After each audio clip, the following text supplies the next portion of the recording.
With Leeds United sitting at 16th and teetering on getting relegated, I am here to take over them as they have not found a permanent manager yet. Somehow, they fired Jesse Marsh, who is actually doing quite decent in terms of just scraping results out a little bit.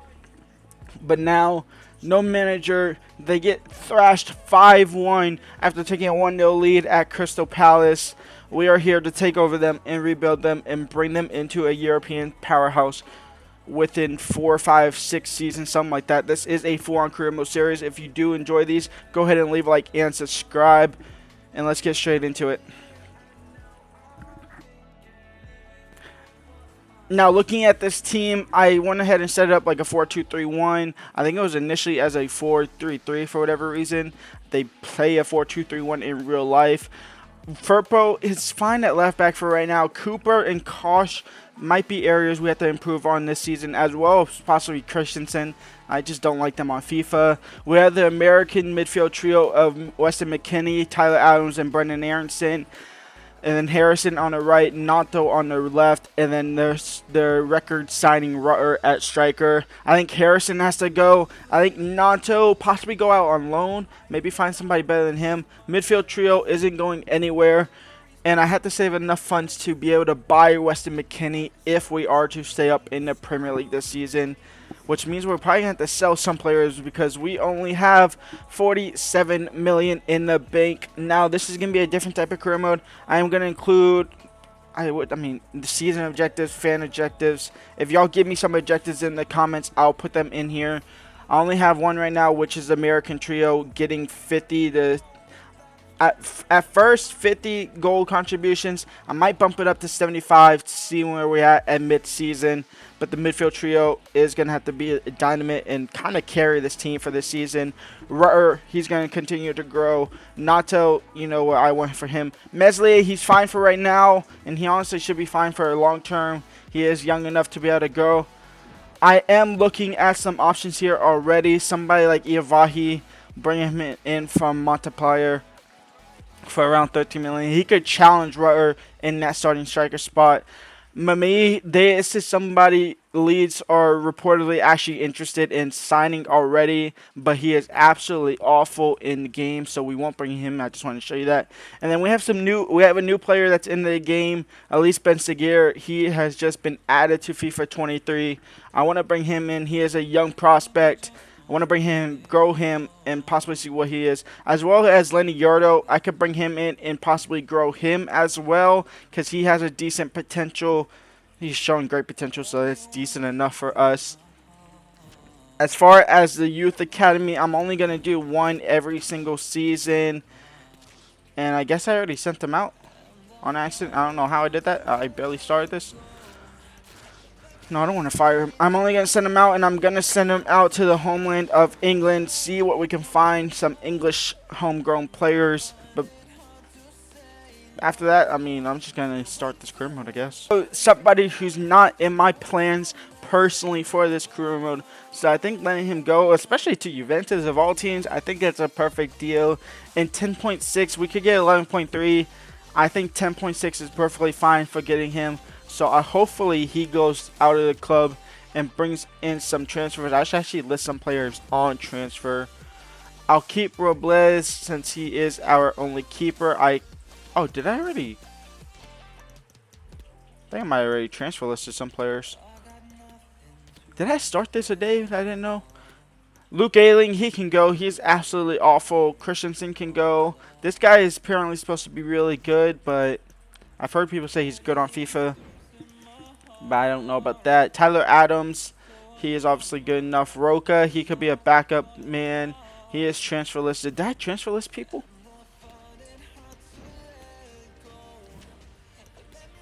Transfer hub. I did list some players. So Clausen, Roca, Dallas, 4-star, Cooper, Ayling, and I guess I transfer listed Rodrigo. I don't remember doing that. I guess I did that the other day.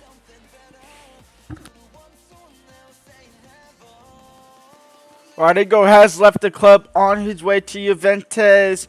Could have got 3.2 million more, but it is what it is. We take it. We take the money and we run.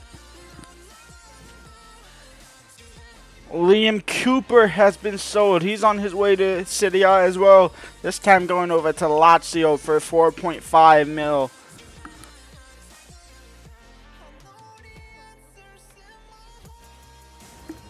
First signing of the summer, and I intended to be Joe Gomez from Liverpool.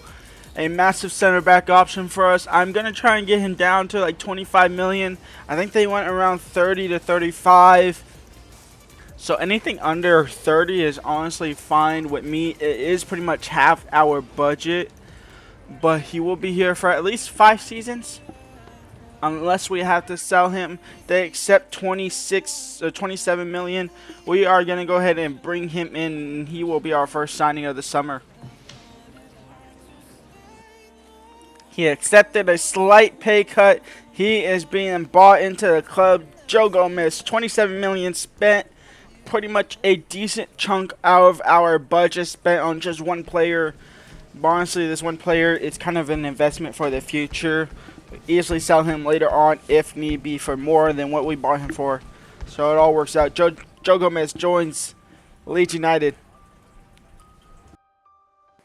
Lenny Yordo, the 16-year-old player, he will be joining the squad.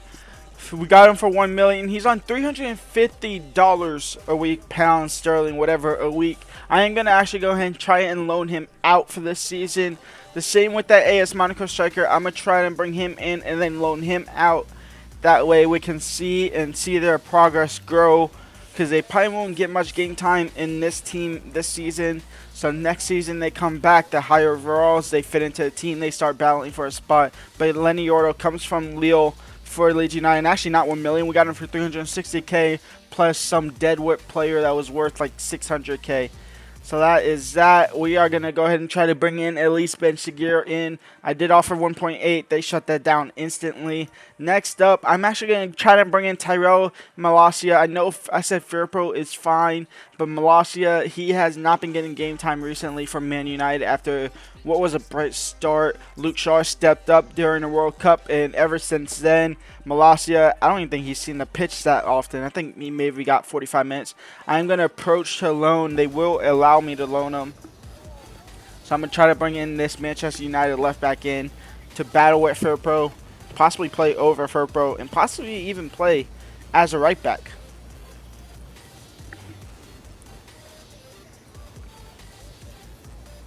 A 1-year loan. I am not paying the majority of his wages. Y'all are crazy.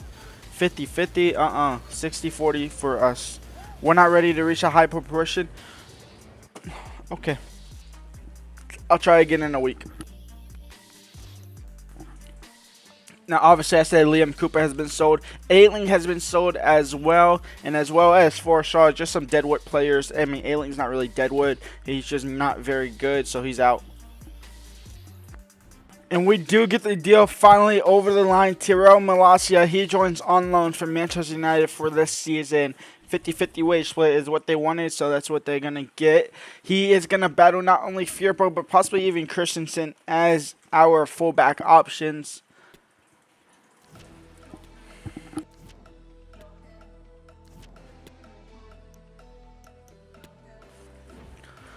And Elise Ben-Shigir joins the squad. I went ahead and generated a mini face for him as well. That way he's just not a great face. Him, Lordo, and then Malacia in. That is 4 signings. 2 like instant signings, and then 2 long-term signings that hopefully go out on loan. And if not, I will try and involve them in the team as much as possible. Patrick Bamford, I really want to sell him because he is absolutely awful, but he's going to have to stay because we have no other backup.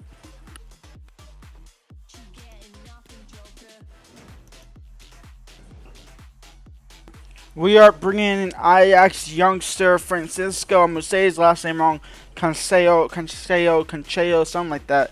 Said his name probably wrong, but he joins the squad, and he is technically under the rating of Harrison, but he will look to grow and get into a higher rated and then look to fight for that starting spot as our right winger. This is signing number 5 of the summer.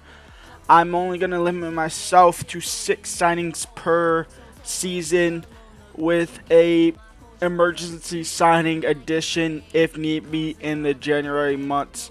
I am also looking to bring in another center back, and I think somebody like Tyrone Mings, despite being 29, I think we could bring him in. Webster, we could bring in. I need a left-footed center back though, and Tyrone Mings is the only one here, and I don't feel like going looking for somebody else. So I think we're gonna bring in Tyrone Mings as well to complete our transfer window in the summer. Now we could bring in some youth academy players, but just looking at the stats of this first scout report from our men in England, it was absolutely awful and nobody was brought in at all.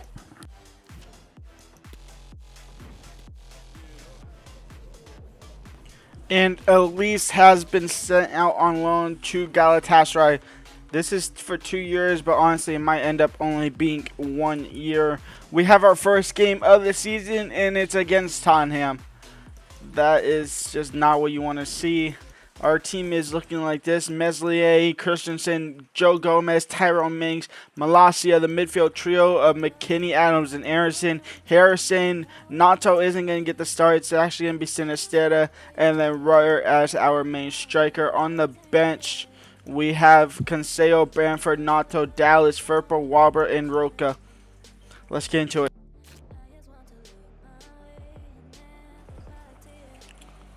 First game of the season, and it's against a European not European powerhouse, but a Big Six club. I mean, it's the worst Big Six club you could face off.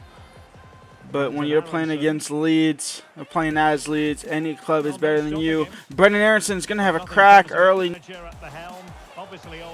Kuleveski, Tyrone Mings into Basuma. Heung-min Son opens the scoring for Tottenham, and it's 1-0 for Spurs. Well, as you can see, his movement is really Harry Kane looking to double the lead not right before halftime. Still mid first. Harry Kane, he will double that lead. It is 2-0. We just can't seem to stop him. It's 2-0 for Tottenham after 25 minutes. So back underway with the scoreline standing at 2-0.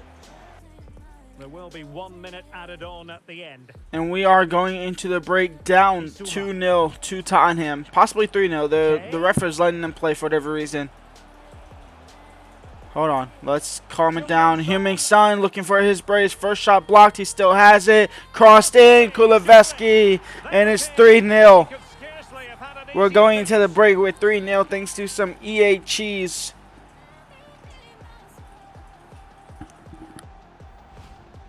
And a goal to fill you in on in the Francisco, Brendan Aronson, back over the top for Francisco. He will get away with it. Francisco now crossed in, back post for Nato. We at least get 1 goal. It's 3-1.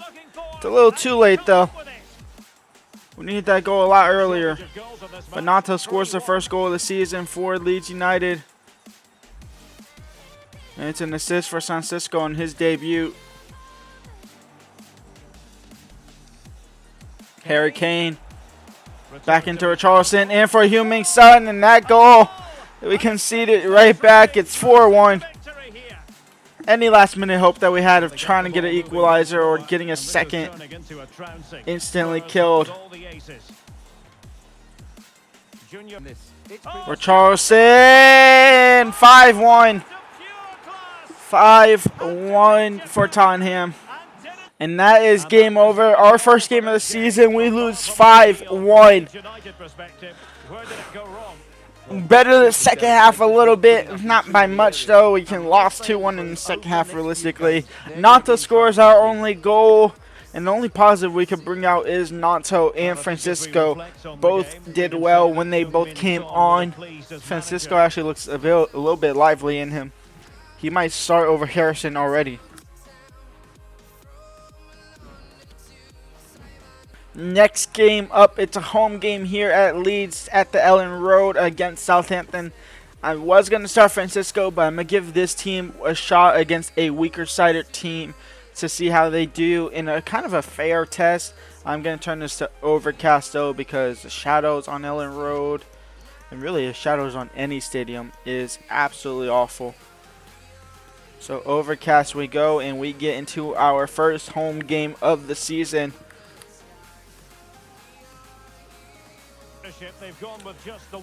Alright, let's see what happens here. We need a better performance from these lads. Midfield trio, they held down the midfield in the second half of that last game for a little bit. But then after that, I mean, it was pretty much just terrible. Weston McKennie was kind of non-existent. Brendan Aronson had a good, decent little bit of runs. Tyler Adams just doing Tyler Adams things. And it's Diallo, and it's Onuchu, and it's the first shot for Southampton, and it's out for a corner. I did like the likes of Malacia though. Playing it short. Sharp and Yanko, Salisu, and Harrison now. Harrison bringing out Rutters is through. We also have Weston McKennie out wide. Weston McKennie looks to find Rutter. Did he stay onside? I believe he did. And the keeper saves anyway. Has to get that on his right foot. And it's Harrison on the cross. It's Weston McKennie on the header. And it's out for another corner. Oh, Onuchu! And out of nowhere, Southampton have the lead. And against the run of play, the commentator just said they feel they deserve it. They definitely do not deserve it at all. That was only their second attack of the entire game, and we're down 1-0 somehow. A sloppy foul to concede. It results in a goal. And we're down 1-0. What a great finish. Well, the ball is moving once more. How important will Tyler that Adams, goal prove to be? Rutter, Christensen, Tyler Adams, Harrison. Harrison fouled from behind. That's a possible red card. It's a dangerous tackle from the back. I can't lie. I mean, it really is. It is a red card. He did get a red card. Can I give it to Brendan Aronson? Brendan Aronson, touch first. Awful. No. So they don't have a left back or right back? Left back right now. Harrison, Adams, Weston McKennie, Rutter. Rutter blocked. Brendan Aronson was offside off the shot. That's annoying. Well, the ball does hit him, and he was offside, but the shot was off target, so a lot of fuss. T. Adams, really. Brendan Aronson, Harrison, Weston McKennie, Weston McKennie! We finally have the goal we deserve. It's not a leading goal, but I'll take it. It's the first goal of the season for an American. And it's 1-1 here in the 41st minute.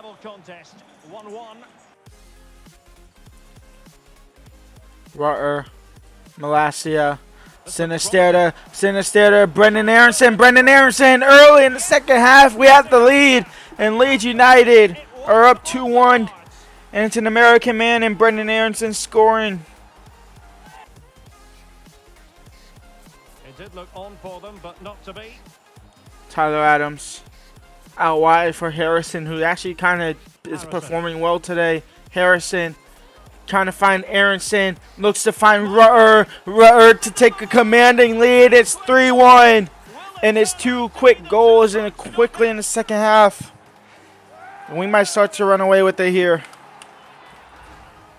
10 men Southampton are hurting. Which then makes the finish look easy. That's a decent goal, that's for and they're sure. starting to bleed. Well, he's got past his man. Onuchu, Leeds United concede again. Southampton have a pathway back in this game. And it's 3-2. Southampton with the equalizer. We're not giving it to them that easy. Oh, maybe we are. Shot blocked. Second shot passed in. And they do get the equalizer quite easily. We gave the ball away, not being able to clear it. And it's 3-3. And 10 men Southampton have equalized. Well, here it is again. The counter-attack. Christensen wins the second ball. Falls to Brendan Aronson. Out wide for Francisco. It's a beautiful ball over the top. Francisco in for Rutter. And Leeds United might have just won at the end. It's 4-3 for Leeds United. Rutter scores possibly the game winner. With my luck, I might end up losing this game still somehow. But it's 4-3. 87 minutes gone. Only a couple left to keep us alive at least. It's a beautiful ball from Brendan Aronson to Francisco. He finds Rutter. It's an easy tap in. Bazunu caught in no man's land. And we're up 4-3. Garcia. Garcia in for the Rebo. Rebo's in. And Leeds United didn't mess it up. Meslier saves at the end, and we might have just won it. We have won it. Leeds United win the second game of the season, win their first game of the season, though. And it's a 4-3 win. Meslier came up big at the end and saved the draw and turned it into a win. Brendan Aronson might be man of the match. Rutter had 2 goals after 5 attempts, so it's not bad from him. And I will end the episode there after only 2 games. We have 4 clubs who have won all 2 games. Liverpool, Villa, Arsenal, and City. We are sitting mid-table-ish in 12th after 1 win and 1 loss with 3 points, 5 goals for, 8 against. It's honestly not that bad, but it's honestly not that great as well. When we come back, we have Millwall in the Carabao Cup. We also have Fulham, Brighton, Bournemouth, and possibly Chelsea at the end of the month. I will see y'all then. Go ahead and leave a like and subscribe, and peace out.